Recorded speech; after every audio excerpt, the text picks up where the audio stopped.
नमस्कार दोस्तों, अगर आप अपने जीवन में सफलता पाना चाहते हैं तो यह वीडियो अंत तक बिना स्किप किए देखें। इसमें मैं आपको 3 ऐसी बौद्ध कहानियां सुनाने जा रहा हूं जो आपके जीवन की समस्याओं को दूर करने में मदद करेंगी और आपको सकारात्मक और जल्दी सफल बनाएंगी। इन कहानियों के माध्यम से आप अपने जीवन में प्रगति करने के नए और अनोखे तरीके समझेंगे।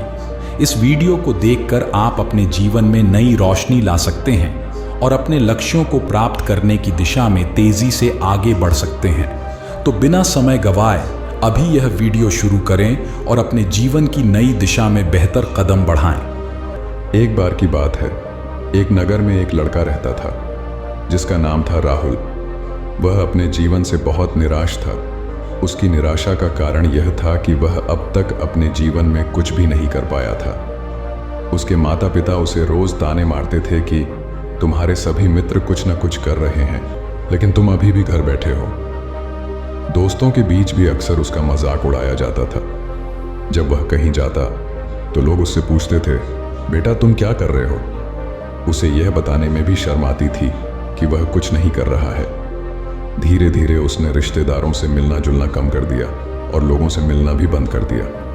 वह ज्यादातर समय घर पर ही रहता, अकेला रहता और भगवान को कोसता रहता। वह अपनी किस्मत को दोष देता था। अब उसे अपना जीवन बोझ लगने लगा था। कभी कभी वह सोचता कि कब वह कुछ करने के योग्य बनेगा, और फिर वह सोचता कि जिंदा रहने से अच्छा मर जाना ठीक है। एक दिन वह अपने नगर की एक गली से गुजर रहा था। तभी उसने देखा कि एक गुरु दुख और परेशानियों पर उपदेश दे रहे हैं। वह भी इस भीड़ में सबसे पीछे बैठकर गुरुजी के प्रवचन सुनने लगा।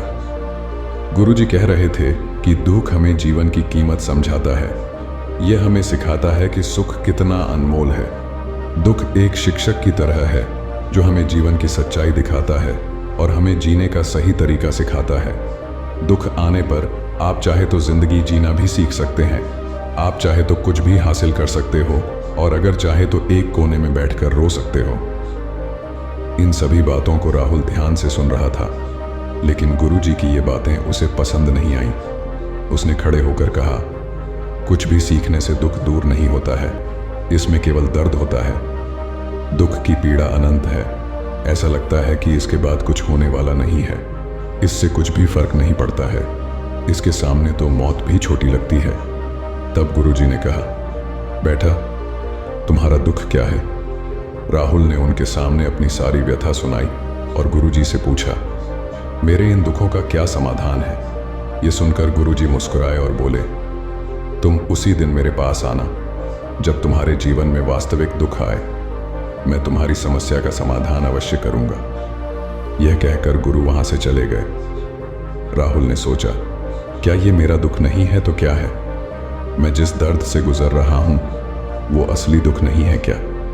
मेरा दुख कोई नहीं समझ सकता। जब माता पिता नहीं समझते तो भला ये गुरु क्या समझेंगे? दुखों से व्यथित होकर राहुल ने एक फैसला लिया कि अब वह कुछ करेगा।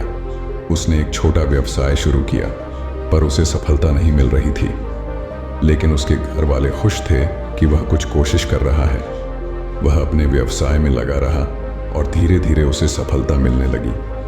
फिर उसने रफ्तार पकड़ी और केवल 3 साल के अंदर ही वह एक बड़ा बिजनेसमैन बन गया। अब राहुल के आसपास ऐसे कई लोग थे जो उसकी परवाह करते थे, जो उससे प्यार करते थे। अब उसके परिवार के सदस्य भी उसकी तारीफ करते करते थकते नहीं थे। दिन प्रतिदिन उसके मित्रों की संख्या बढ़ती जा रही थी। अब वह अपनी जिंदगी से बहुत खुश था। उसके कुछ दोस्तों ने उसे सलाह दी, जब तुम एक बड़ा बिजनेसमैन बनकर बहुत खुश हो तो सोचो तुम्हें कितनी खुशी होगी अगर तुम इस शहर और इस राज्य के सबसे बड़े बिजनेसमैन बन जाते। कितने लोग आपसे जुड़ना चाहेंगे। लोग तुम्हारे आगे पीछे घूमेंगे। तुम्हारी कितनी बड़ी ख्याति होगी और स्वयं राजा भी आपसे दोस्ती करना चाहेंगे। जरूरत पड़ने पर आपसे पैसे भी उधार लेंगे। दोस्तों की यह बात राहुल के मन में बैठ गई। अब वह और पैसे कमाने की कोशिश करने लगा, लेकिन उसे यह सब बहुत ही जल्दी चाहिए था। वह समय बर्बाद नहीं करना चाहता था। वह अधिकांश समय इन चीजों को प्राप्त करने में लगाने लगा। इसलिए वह ऐसे काम करने लगा जो सही नहीं थे। उसने पैसे उधार लेना शुरू कर दिया। अपने दोस्तों से पैसे की मंत्र और अधिक मुनाफा कमाने के लालच में वह अपने माल में मिलावट करने लगा। उसने अन्य व्यापारियों के खिलाफ भी साजिश रची और उन्हें धमकाया। जैसा उसके दोस्त कहते थे वैसा ही करता था। वह इन तरीकों से ज्यादा पैसा कमा रहा था, पर अब उसके जीवन में पहले जैसा चैन नहीं रहा। उसकी मानसिक शांति गायब हो गई थी और वह रात को सो नहीं पाता था। वह विचारों में रहता था। वह सब कुछ कर रहा था, पर उसे किसी चीज में सुख नहीं मिल रहा था। एक दिन राहुल अपनी गाड़ी से कहीं जा रहा था, तभी रास्ते में उसे गुरु का आश्रम दिखाई दिया। वह गुरु के पास जाकर बोला, गुरुजी, आपने मुझे कहा था जब कभी जीवन में सच्चा दुख आए तो चले आना। अब मैं बहुत दुखी हूं। मेरी नींद हराम हो गई है, मुझे कहीं भी शांति नहीं मिल रही है। इस प्रकार राहुल ने अपनी सारी समस्याएं गुरुजी को बताईं। गुरु ने कहा, जब तुम पहली बार मुझे मिलने आए थे तब भी तुम किसी दुख में थे। तुमने उस दर्द से क्या सीखा? राहुल ने कहा, सिर्फ सोने और चिंता करने से कुछ नहीं होता। अपनी दृष्टि को सच करने के लिए मेहनत भी जरूरी है, और सिर्फ मेहनत करने से भी कुछ नहीं होता, परिणाम भी मिलना चाहिए।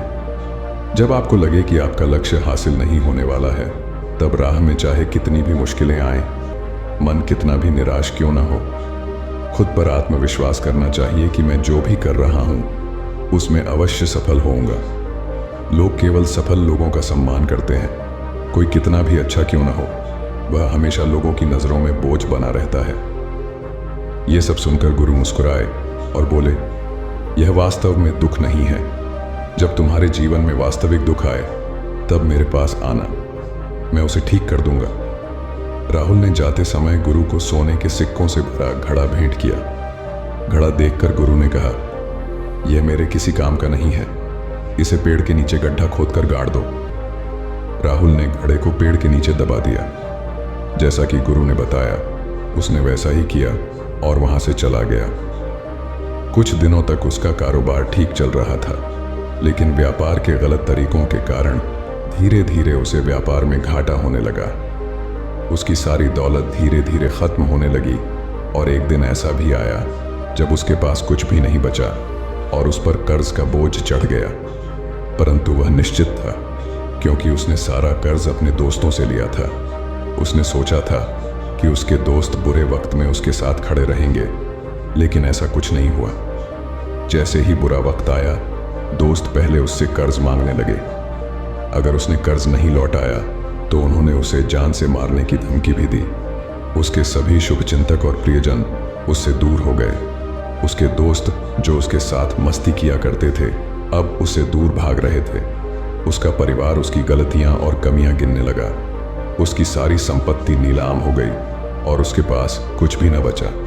जब उसने अपने पिता से मदद मांगी तो पिता ने कहा, मेरे पास थोड़ी सी संपत्ति है, अगर मैं तुम्हें दे दूंगा तो तुम्हारी मां को क्या कहूंगा? यह संपत्ति हमारा अंतिम सहारा है। राहुल के मन में गहरा दुख छा गया। उसके आसपास कोई नहीं था जो उसके दुख को समझ सके। लोगों के इस विश्वासघात के कारण वह अंदर से टूट चुका था। वह सोचने लगा कि अब जीने का कोई मतलब नहीं है, अब मौत ही मेरा सहारा है। वह आत्महत्या करने के लिए पहाड़ी पर जा रहा था। तब उसे याद आया कि गुरु ने उससे कहा था, जब तुम्हारे जीवन में वास्तविक दुख हो तब मेरे पास आना। राहुल गुरु के पास गया और अपनी सारी व्यथा सुनाई। आंखों में आंसू लिए उसने कहा, गुरुदेव, मेरे दुख का निवारण कीजिए। तब गुरु ने कहा, जब जीवन में असली दुख आए तब मेरे पास आना, मैं इसे जरूर ठीक करूंगा। पहले आप मुझे बताओ कि आपने अपने दुख से क्या सीखा? राहुल ने कहा, मैंने यह सीखा कि जो लोग हमारे जीवन में आते हैं वे हमारी सफलता और प्रगति के कारण हमें धोखा जरूर देंगे, क्योंकि बुरे समय में वे हमारे साथ नहीं खड़े होंगे। वे अच्छे समय में ही हमारा फायदा उठाएंगे और बुरे समय में हमें छोड़ देंगे। उन लोगों पर ही भरोसा करें जो हमारे बुरे समय में हमारे साथ खड़े रहते हैं, लेकिन ऐसे लोग बहुत कम होते हैं। जिनके पास हैं उन्हें उनकी सराहना करनी चाहिए, उनका अपमान नहीं करना चाहिए। कभी भी किसी के खिलाफ साजिश नहीं रचनी चाहिए। अपना काम ईमानदारी और धैर्य से करें और कभी लालची न बने। अपने सारे दुख, दर्द और अनुभव बयान करने के बाद राहुल गुरुजी के सामने आंखों में आंसू लिए बैठ गया। कुछ देर बाद गुरुजी उठे और पेड़ के नीचे गड्ढा खोदा और वह घड़ा निकाला जो सोने के सिक्कों से भरा हुआ था। उन्होंने सबल को देकर कहा, मेरे पास तब आना जब तुम्हारे जीवन में वास्तविक दुख हो। राहुल ने अपने गुरु को धन्यवाद दिया और उन्हें प्रणाम करके चला गया। उसने पैसों से एक छोटा सा व्यवसाय शुरू किया। अब वह छोटा व्यापारी बनकर भी खुश था। उसने पूरी लगन और ईमानदारी से कारोबार किया और जल्द ही वह अपने शहर का एक बड़ा व्यापारी बन गया। उसका जीवन सुख सुविधाओं से भरा हुआ था, लेकिन जीवन में दुख कभी भी आ सकता है। राहुल के जीवन में भी दुख आया। उसके माता पिता की मृत्यु हो गई।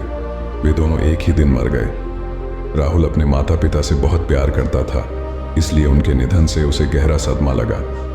उसने अपने माता पिता का अंतिम संस्कार किया। शव जलते हुए देखा तो उसका मन बेचैन हो उठा। उसके मन में कई सवाल उठने लगे। वह घर वापस आ गया। उसने अपने माता पिता के घर और संपत्ति को देखा, जिसके लिए उसके पिता हमेशा लड़ते रहे। आज वह खाली पड़ा है। जिन्होंने इसकी देखभाल की, इसके लिए प्यार किया, वे इस दुनिया से चले गए। उसके पिता ने जो कुछ कमाया वह सब यहीं रह गया। एक दिन पहले तक उसके पिता मारपीट करते थे किसी के साथ अपनी संपत्ति के लिए। आज वे खुद इस दुनिया से चले गए। उसका मन ऐसे अनेक विचारों में भटक रहा था। वह अंदर से अकेला और डरा हुआ महसूस कर रहा था। वह खाली महसूस कर रहा था। उसे लगा कि कुछ तो है, परंतु वह समझ नहीं सका। इसलिए वह गुरु के पास गया। उसे देखकर गुरु ने कहा, क्या जीवन में कोई दुख है? राहुल ने कहा, वैसे तो जीवन में कोई दुख नहीं है, सब कुछ अच्छा चल रहा है, लेकिन आज मेरे माता पिता का देहांत हो गया है। मैं इस घटना से बेहद दुखी और परेशान हूं। गुरु ने कहा, इसमें दुखी होने की क्या बात है? एक दिन सबको मरना है। मुझे भी मरना है, तुझे भी मरना है। शायद तुम कल ही मर जाओ या आज भी मर सकते हो। राहुल ने कहा, क्या कह रहे हो गुरुजी? मैं भी मर जाऊंगा, लेकिन मैं अभी जवान हूं। गुरु ने कहा, सभी इस भ्रम में जी रहे हैं कि मृत्यु केवल बूढ़ों को आती है, लेकिन ऐसा नहीं है। जवान भी मर जाते हैं, बच्चे भी मर जाते हैं। मौत का उम्र से कोई लेना देना नहीं है। यह सभी को प्रभावित करती है। गुरु की यह बातें सबल के मन में बैठ गईं और वह चुपचाप चला गया, लेकिन उसका मन अभी भी बेचैन था। वह खाली महसूस कर रहा था। वह सारा दिन अपने भीतर ही सोचता रहता कि वह कौन है, वह इस दुनिया में क्यों आया है, इस जीवन का लक्ष्य क्या है। ऐसे कई सवाल उसके दिमाग में लगातार उठ रहे थे, लेकिन उन्हें अपने किसी भी सवाल का जवाब नहीं मिल रहा था और उसका दुख दिन दिन बढ़ता ही जा रहा था। कुछ दिन बाद वह फिर से गुरु के पास पहुंचा और बोला, हे गुरुदेव, मैं बहुत दुखी हूं, क्योंकि मैं यह नहीं जान पा रहा हूं कि मैं कौन हूं और मैं इस दुनिया में क्यों आया हूं। यह सुनकर गुरु मुस्कुराए और बोले, आज आपके जीवन में पहली बार सच्चा दुख उत्पन्न हुआ है। यह वास्तव में दुख कहलाने लायक है। हम नहीं जानते कि हम कौन हैं और हम क्यों आए हैं। राहुल ने अपने गुरु से कहा कि उसकी दुर्दशा दूर करें। गुरु ने कहा, हम सभी इंसान हैं, जीवन भर संग्रह करते रहते हैं। राहुल ने कहा, कोई भी इंसान अपने साथ कुछ भी नहीं ले जा सकता, वह सिर्फ अकेला ही जाता है। मेरे माता पिता भी अपने साथ कुछ भी लेकर नहीं गए। धन, संपत्ति, वैभव सब कुछ यहां पर छोड़कर गए। गुरु ने कहा, अब मेरी बात ध्यान से सुनो। इस संसार में हमें जो संग्रह करना चाहिए वह हम नहीं करते, बल्कि चीजें हमारे सामने होती हैं, लेकिन हम उन्हें देखने की कोशिश नहीं करते। हमें इस दुनिया में जो कुछ भी इकट्ठा करना है वह हम खुद हैं। हमें खुद को जुटाना होगा ताकि जब हम मरें तो हम एकजुट हो सकें और खुद को पहचानने में सक्षम हो सकें। हम अंदर बैठे हुए हैं। हम प्यार, नफरत, गुस्सा, ईर्ष्या में बैठे हुए हैं। कर्तव्य, धन, स्थिति, प्रतिष्ठा, सम्मान, पहचान, धर्म, जाति, सैकड़ों हजारों ऐसी चीजों और इच्छाओं में हम विभाजित हैं और टुकड़ों में जीवन जी रहे हैं। इस विभाजन के कारण हमारी चेतना कभी एक नहीं हो सकती। हमारी चेतना की शक्ति बिखरी हुई है, इसलिए हमारे पास इतना समय नहीं है, इतनी ऊर्जा नहीं है कि हम मर सकते हैं और अपने भीतर देख सकते हैं। वास्तव में धन, सम्मान और सुविधाओं के अभाव को लोग दुख समझते हैं और जीवन भर के लिए इसे दुख का कारण बताते रहते हैं और समाधान खोजने का प्रयास करते रहते हैं। उन्हें अपना समाधान कभी नहीं मिलेगा, क्योंकि जिसे लोग दुख कहते हैं वह वास्तविक दुख नहीं है। यह सिर्फ एक आदमी की इच्छा है, उसकी इच्छा कभी पूरी नहीं होती। इसीलिए व्यक्ति को कभी उनके प्रश्नों का समाधान नहीं मिलता। इसलिए इन सब से परे यदि आप अपने दुखों का परम समाधान चाहते हैं तो सबसे पहले खुद को समेटना होगा। इस दुनिया से अपनी ऊर्जा वापस ले लो और इकट्ठा करो। अपने आप पर ध्यान केंद्रित करो, स्वयं पर ध्यान दो। अपने मृत्यु से पहले अपने आप को जानने की कोशिश करो, बिखरो मत। राहुल ने कहा, गुरुजी, क्या हमें संसार को छोड़ देना चाहिए? हमारी सभी इच्छाओं को मार देना चाहिए। किसी से प्रेम नहीं करना चाहिए, धन संग्रह नहीं करना चाहिए, सम्मान की आशा छोड़ देनी चाहिए। गुरु ने कहा, भावनाओं और इच्छाओं से बिखरे हुए मनुष्य में से बाहर निकल आओ, जैसे कोई पत्थर पहाड़ से अलग होकर गिरता है। जब वह गिरता है तो पर्वत का कोई नियंत्रण नहीं होता, सिवाय देखने या परेशान होने के। ठीक वैसे ही बिखरे हुए मनुष्य की इच्छाएं बेकाबू और दर्दनाक होती हैं। उसका अनियंत्रित मन इच्छा करता रहता है और कल्पना करता रहता है, और यह दुख देता है। लेकिन जब एक व्यक्ति अपने मन को एकत्र करता है तो वह जो कुछ भी करता है वह उसके नियंत्रण में होता है। फिर उसकी इच्छाएं भी नियंत्रित होती हैं। राहुल ने कहा, आपने मेरा असली समाधान कर दिया है। अब मैं खुद को तलाशने की कोशिश करूंगा। गुरु ने कहा, मानव शरीर में बहुत ऊर्जा और शक्ति है, लेकिन यह फालतू के कामों में बटा हुआ है, बेकार की बातों में लगा हुआ है। यह एक बहुत ही शक्तिशाली मशीन की तरह है, और वह बिना सोच समझे अपनी शक्ति बर्बाद कर रहा है, बिना किसी नियंत्रण के। इसीलिए इस शक्ति पर ध्यान दें, अपनी चेतना को इकट्ठा करें। राहुल को अपने प्रश्नों का उत्तर मिल गया। उसने अपने गुरु का धन्यवाद किया और चला गया। गांव का सबसे सुस्त लड़का सुबह 5 बजे उठकर अपने खेतों में मेहनत कर रहा था। कुछ महीने पहले जब गांव में आग लगी थी, तब वह दोपहर में गहरी नींद में सो रहा था। वह खुद से उठकर घर से बाहर भी नहीं आया था। गांव के कुछ युवकों को उसकी खाट उठाकर उसे वहां से बाहर निकालना पड़ा था, वरना वह आग में जलकर मर चुका होता। लेकिन अब उसमें इतना बड़ा परिवर्तन कैसे आया? समय बीतता गया और वह लड़का और भी ज्यादा मेहनती बनता चला गया। उसकी चाल ढाल, बातचीत और चेहरे पर एक नई ऊर्जा दिखाई देने लगी। उसके हाव भाव ऐसे हो गए जैसे वह कभी थकता ही नहीं है। जहां कुछ समय पहले उसके खेत बंजर दिखाई देते थे, आज वहीं उसकी फसलें लहलहा रही थीं। एक दिन गांव के अधिकतर लोग इकट्ठा हुए और उससे इस चमत्कार के बारे में पूछने लगे। तब उस लड़के ने जो राज खोला, उसने सबकी जिंदगी बदल दी। उसने बताया कि कुछ समय पहले तक वह बिल्कुल उद्देश्यहीन था। उसे अपनी जिंदगी में कोई दिशा नहीं मिल रही थी और शायद वह गांव का सबसे आलसी और मूर्ख व्यक्ति था। किसी भी काम में उसका मन नहीं लगता था और वह बहुत जल्दी थक जाता था। इसीलिए वह जिंदगी में कुछ भी हासिल नहीं कर पा रहा था। धीरे धीरे उसे अपनी जिंदगी बोझ लगने लगी और उसने सोचा कि उसका जीना व्यर्थ है। ऐसी जिंदगी से मौत बेहतर है। ये सोचकर एक दिन वह आत्महत्या करने के इरादे से एक पहाड़ी पर पहुंच गया। जब मैं पहाड़ी की तलहटी में पहुंचा तो मुझ में इतनी भी ताकत नहीं बची थी कि मैं उस पहाड़ी के शिखर तक चढ़ सकूं, जहां से मुझे कूदकर अपनी जान देनी थी। तभी मुझे एहसास हुआ कि जीवन जीने के लिए ऊर्जा चाहिए और मरने के लिए भी। अगर मैं ऊर्जा पाकर मरने की सोच सकता हूं तो जीने के बारे में क्यों नहीं सोच सकता। तभी मैंने देखा कि वहां से 3 बुजुर्ग साधु गुजर रहे थे जो पहाड़ी के शिखर की तरफ बढ़ रहे थे। उनकी चाल ढाल देखकर मैं हैरान रह गया।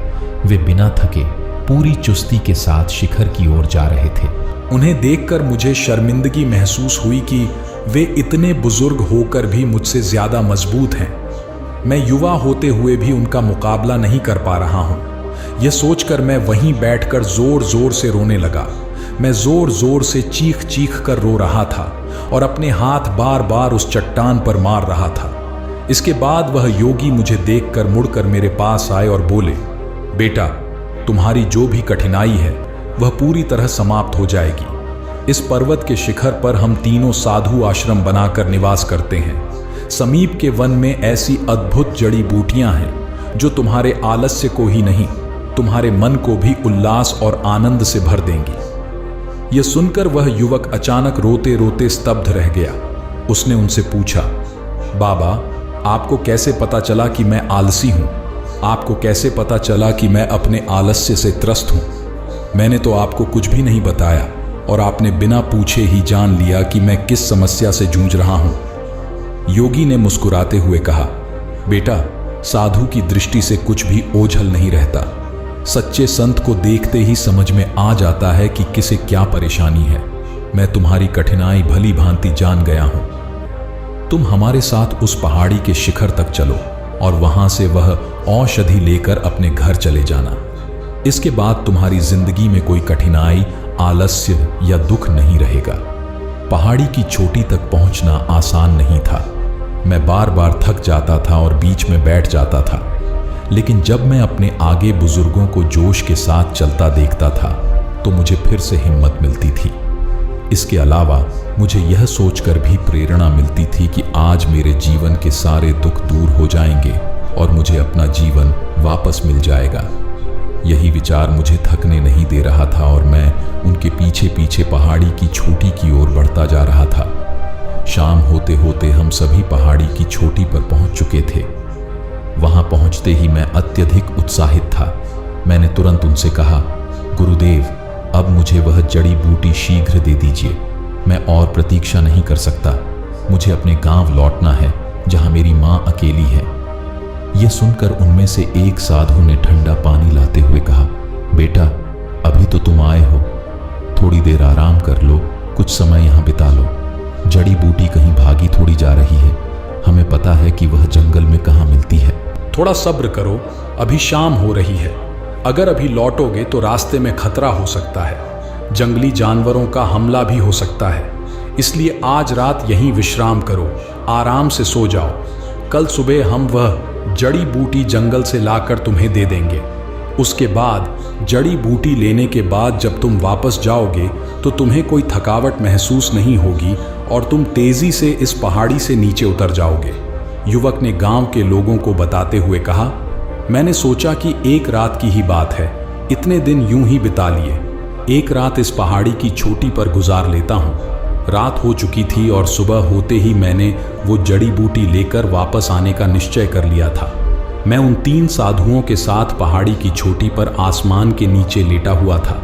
आसमान में तारे चमक रहे थे और पूरे चांद का दृश्य था जिसमें जंगल की सारी चांदनी धो रही थी। लेटे लेटे ही एक साधु ने मुझसे पूछा, बेटा, तुम्हारे जीवन में क्या करने का इरादा है? अगर जड़ी बूटी से तुम्हारा आलस्य दूर हो जाए और तुम्हें शक्ति मिले तो फिर तुम क्या करोगे? इस सवाल से मैं सोच में पड़ गया, क्योंकि मैंने खुद से यह सोचा ही नहीं था कि मुझे अपने जीवन में क्या करना है। इसलिए मैंने उनसे कहा, बाबा, आज तक मैंने निश्चय नहीं किया कि मुझे अपने जीवन में क्या करना है।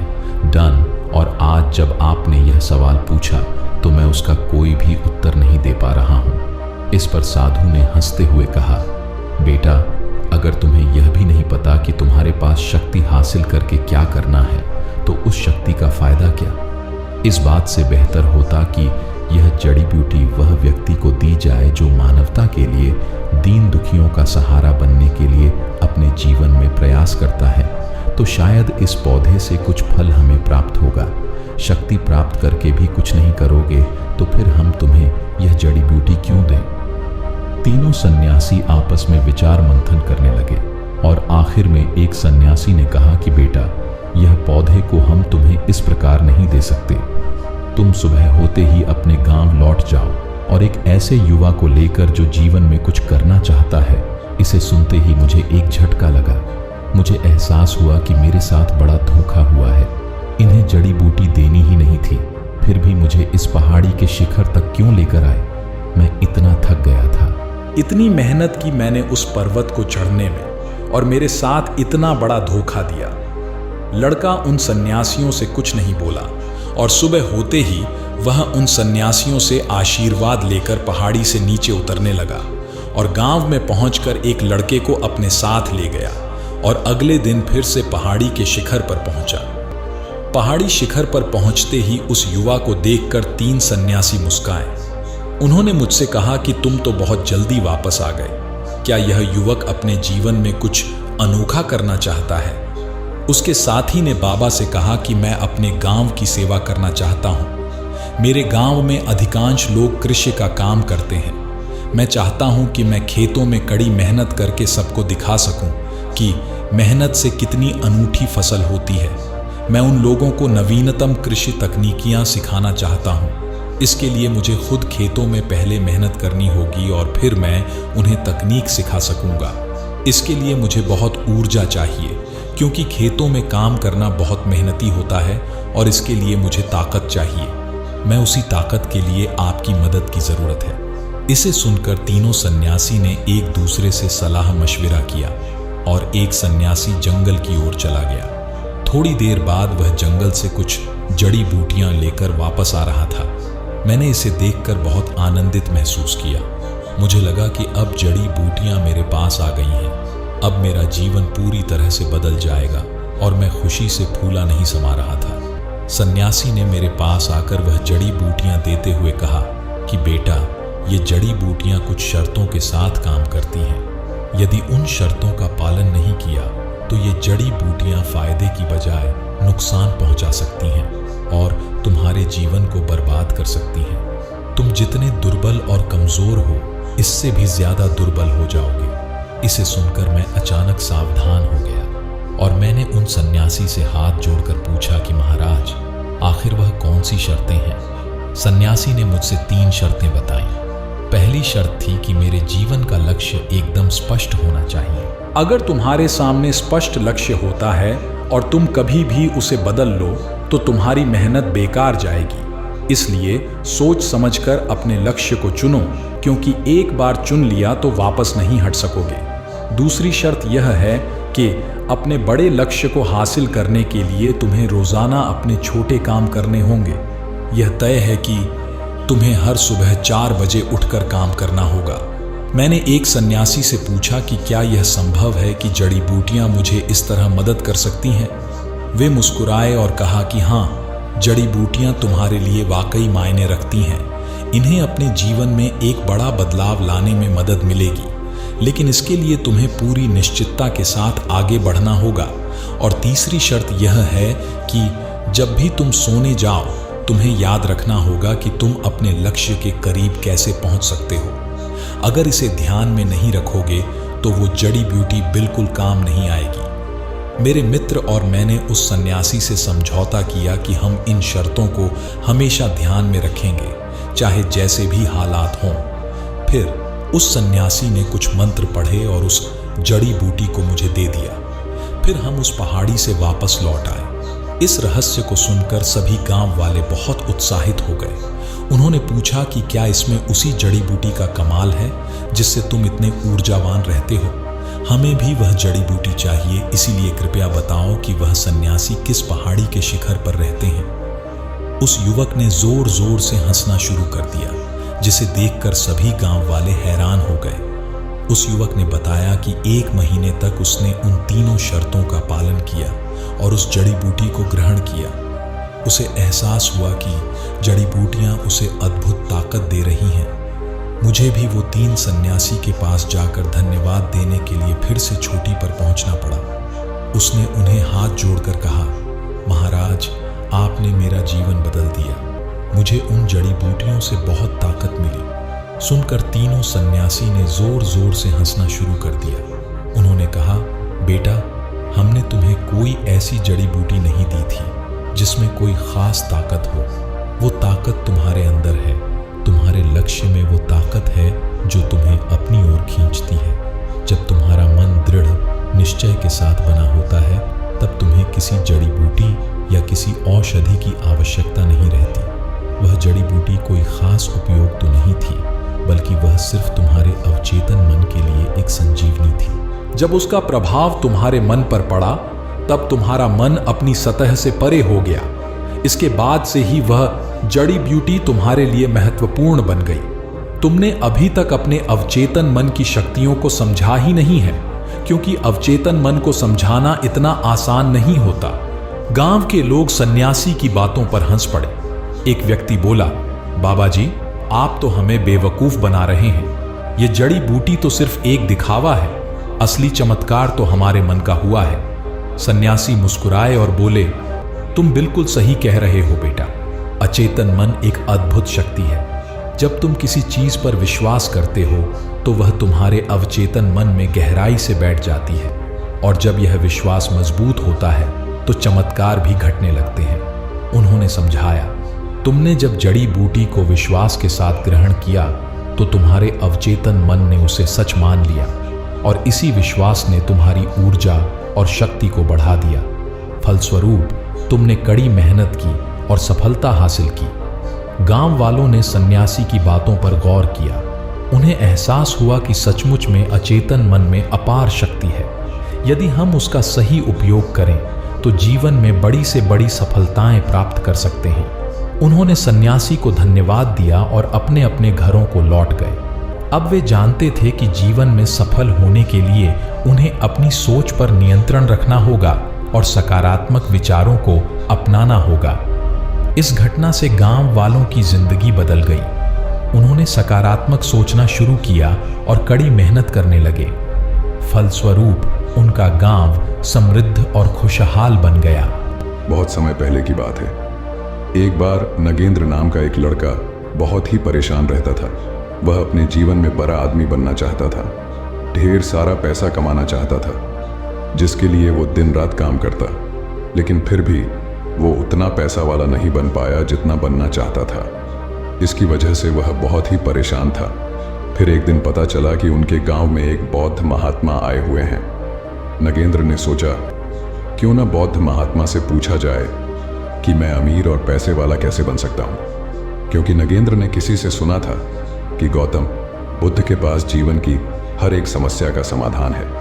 इसलिए वह दौड़ते दौड़ते बुद्ध के पास जा पहुंचा और उनके पैरों में गिरकर उन्हें अपनी बातें बताने लगा। गौतम बुद्ध से कहने लगा, हे बुद्ध, कृपया मुझे बताएं कि मैं अमीर कैसे बन सकता हूं। मुझे जल्दी से जल्दी अमीर बनकर आराम की जिंदगी जीनी है। गौतम बुद्ध नगेंद्र की बात सुनकर मुस्कुराकर बोले, बेटा, अगर तुम सच में अमीर बनना चाहते हो तो मैं तुम्हें एक कहानी सुनाता हूं। उसमें तुम्हें 6 ऐसी बातें पता चलेंगी जिन्हें जानकर तुम आसानी से अमीर बन जाओगे। एक गांव में एक बड़ा ही चतुर नाय रहा करता था और एक पंडित जी से उसकी गहरी मित्रता थी। दोनों पूरा दिन साथ साथ रहा करते थे। जजमानों के घरों से उनकी जीवन चलती थी। एक बार ऐसा समय आया कि काफी दिन बीत गए, पर किसी जजमानों ने उन्हें नहीं बुलाया। अब तो उनके आगे रोजी रोटी का संकट खड़ा हो गया। परिवार को कैसे पाले ये समस्या बनी हुई थी। नाई ने पंडित जी से कहा कि अपना धंधा तो चल नहीं रहा, क्यों न प्रदेश चले, प्रदेश में कोई छोटा मोटा कार्य करके धन कमाएंगे। उसके बाद वह दोनों थोड़े से पैसे जो पहले से जमा करके रखे हुए थे उनको लेकर वह दोनों प्रदेश की ओर जाने लगे, और साथ ही नाई ने अपने औजारों की पेटी भी रख ली और एक मोटी सी रस्सी, एक दही से भरी मटकी और एक ढोलक और साथ में कुछ सिक्के लेकर चलने लगा। पंडित जी ने पूछा, नाई भाई, आप इतनी सारी चीजों को साथ लेकर क्यों व्यर्थ में भार बढ़ा रहे हैं? दही तो चलो खाने के काम आ जाएगा, परंतु इस रस्सी और ढोलक का क्या करोगे? यह तो व्यर्थ में ही थक आएगी, इन्हें यहीं छोड़ दो। नाई कहने लगा, महाराज जी, कोई भी चीज व्यर्थ नहीं होती, बस उसको सही समय पर इस्तेमाल करना आना चाहिए। कई बार हम लोग कुछ चीजों को व्यर्थ समझकर फेंक देते हैं या उनका सही समय पर इस्तेमाल नहीं कर पाते, इसलिए वह हमें व्यर्थ लगती है। पंडित जी ने सोचा, चलो ठीक ही है, जब भी मनोरंजन करने की इच्छा होगी तब ढोलक बजाकर मुजरा करेंगे। इस प्रकार नाई और पंडित शहर जाने लगे। चलते चलते रास्ते में उन्हें एक सुअर का बच्चा दिखाई दिया। नाई ने उस सुअर के बच्चे को भी पकड़कर अपने थैले में रख लिया। पंडित जी को फिर ऐतराज हुआ, कहने लगे, अरे नाई मित्र, अब इस सुअर के बच्चे का क्या करोगे? खुद के खाने का तो इंतजाम नहीं है, इसे कहाँ से खिलाओगे? तभी नाई बोला, कोई बात नहीं, मैं सब संभाल लूंगा, आप तो बस मेरे साथ चलिए। यदि कोई ग्राहक मिल गया तो उसे बेचकर पैसा कमा लेंगे। इस प्रकार पंडित जी को समझाकर वो दोनों शहर के नजदीक पहुंच गए। शहर में पहुंचने पर उन्हें पता चला कि यहाँ का जो राजा है उसके पुराने महल में रात को एक राक्षस आता है जो महल में रहने वाले लोगों को खा जाता है। अब तक हजारों लोगों को खा चुका है। राजा ने पूरे शहर में यह डंडों पिटवा रखा था कि जो कोई उस महल में ठहर कर राक्षस को मार डालेगा या भगा देगा तो राजा उस बहादुर व्यक्ति के साथ अपनी बेटी का विवाह कर देगा और आधा राजपाट भी दे देगा। राजा की घोषणा सुनकर नाई ने पंडित जी से सलाह ली और बोला, महाराज जी, जीवन में बड़ा आदमी बनने के अवसर एक दो बार ही आते हैं। यदि किसी व्यक्ति ने उन्हें गंवा दिया तो वह कभी बड़ा आदमी नहीं बन सकता। आज वही अवसर हमें आवाज देकर बुला रहा है। यदि हम राक्षस को मारने में या भगाने में सफल हो गए तो जीवन भर बैठकर राज करेंगे। नाई की बात सुनकर पंडित जी बोले, अरे मूर्ख, यह अवसर हमें बुला नहीं रहा है, बल्कि हमारी मौत हमें बुला रही है। यदि हम राज्य और राजकुमारी के लालच में आ गए तो वो राक्षस जरूर हमें खा जाएगा। अक्सर लालच के कारण ही व्यक्ति विपत्ति में पड़ता है। जैसे जीव के लालच में मछलियां कांटे में फंसती हैं, दाने के लोभ में पड़कर पक्षी जाल में फंसता है। मौत और विपत्ति हमेशा लालच देकर ही जीवों को फंसाती है। जो बुद्धिमान व्यक्ति होते हैं वह इस तरह के लालच में कभी नहीं पड़ता। वो कहीं मेहनत मजदूरी करके खा लेंगे, कम से कम जीवन तो सुरक्षित रहेगा। तभी फिर नाई भाई कहने लगा, अरे महाराज, एक बात सुनो, नदी पार वही करते हैं जो उसमें तैरते हैं। डर कर किनारे पर रहने वाला व्यक्ति कभी नदी को पार नहीं कर सकता। साहसशील व्यक्ति बड़े होने का सपना तो देख सकता है, पर बड़ा नहीं बन सकता। बड़ा बनने के लिए रिस्क तो उठाना ही पड़ेगा। नाई की बात सुनकर पंडित जी घबरा गए और सोचने लगे, आज यह हमें मरवा कर ही छोड़ेगा। पंडित जी एक बार फिर नाई से बोले, मित्र, राजा के महल में जाना और राक्षस से लड़ना यह हमारी बुद्धिमानी नहीं, मूर्खता है। क्यों व्यर्थ में ही मुसीबत मोल लेना चाहते हो? तुम्हें अपनी जान प्यारी नहीं है क्या? यदि तुम्हें जान प्यारी नहीं है तो कोई बात नहीं, कम से कम मेरे प्राणों की तो चिंता करो। महल में जाना सरासर आत्महत्या करने के समान है। नाई बोला, मित्र परेशान मत हो, हम जरूर जीतेंगे। जीतने वाले कोई अलग काम नहीं करते, बस वह हर काम को अलग तरीके से करते हैं। गरीबी लाचारी का जीवन जीने से अच्छा मौत से भी लड़कर हमें उन्नति करनी चाहिए। दरिद्रता का जीवन तो वैसे भी मृत्यु के समान है। हम पूरा जीवन मेहनत करें तो भी इतना नहीं कमा सकते कि राजा बन जाए। थोड़ी सी हिम्मत करके किस्मत आजमाने में क्या जाता है? मरना तो एक ना एक दिन है ही। हिम्मत और बुद्धिबल से काम लेने पर कठिन से कठिन सफलता भी पाई जा सकती है। नाई की बात सुनकर पंडित जी का भय दूर नहीं हुआ, फिर भी नाई का साथ छोड़ना उचित नहीं समझा। कहते हैं, जो धन अत्यंत संघर्ष करने पर प्राप्त हो, शत्रु के आगे सिर झुकाने से प्राप्त हो, अपमान सहकर प्राप्त हो, जिसमें जान जाने का खतरा हो, धर्म का उल्लंघन करने से प्राप्त हो, उस धन में मन नहीं लगाना चाहिए। लेकिन फिर भी पंडित जी ने डरते डरते नाई के साथ चलने को हाँ तो कर दिया, पर हिम्मत साथ नहीं दे रही थी। नाई और पंडित राजा के दरबार में पहुंचे और कहा, महाराज, हम आपके महल से राक्षस को भगाएंगे। ये सुन राजा बहुत खुश हुआ। उस दिन शाम का भोजन उन दोनों ने राजा के यहाँ किया। तरह तरह के स्वादिष्ट व्यंजन, ऐसे व्यंजन जो जीवन में पहली बार खा रहे थे। बड़ा आनंद आया। उसके बाद वो दोनों राजा के पुराने महल में चले गए। वहां पहुंचकर सबसे पहले उन्होंने महल की खिड़की दरवाजे बंद कर ली और आपस में बातचीत करने लगे। नाई पंडित जी से कहने लगा, आज हम जान हथेली पर रखकर इस महल में आए हैं, ऐसे में हम लापरवाही बिल्कुल नहीं बरत सकते।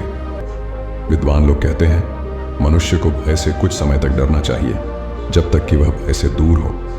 जब भय से सामना करना पड़ जाए तो फिर बिना डरे बेधड़क होकर उससे भिड़ जाना चाहिए। इसी में उसकी भलाई है। एक काम करो, आधी रात तक मैं जाग कर पहरा देता हूं, तब तक तुम आराम से सो जाओ। आधी रात के बाद तुम जागना और मैं सोऊंगा। पंडित जी ने कहा, ठीक है। उसके बाद पंडित जी सो गए और बेचारा नाई जाग कर राक्षस के आने का इंतजार करने लगा। इधर जब राक्षस के आने का समय हुआ तब वो महल के दरवाजे बंद देखकर दरवाजा खटखटाने लगा। कहने लगा, मेरे महल में आज मुझसे पहले कौन घुसकर सो गया है? द्वार खोल, वरना मैं द्वार तोड़ दूंगा। राक्षस की भयंकर आवाज सुनकर नाई डरा नहीं। वह बेधड़क होकर कहने लगा, बदतमीज कौन है जो शोर मचाकर मेरी नींद भंग कर रहा है? राक्षस बोला, मैं राक्षस हूं, ये मेरा घर है। मेरे घर में सोने वाला तू कौन है? नाई बोला, बेटा मैं तेरा बाप हूं।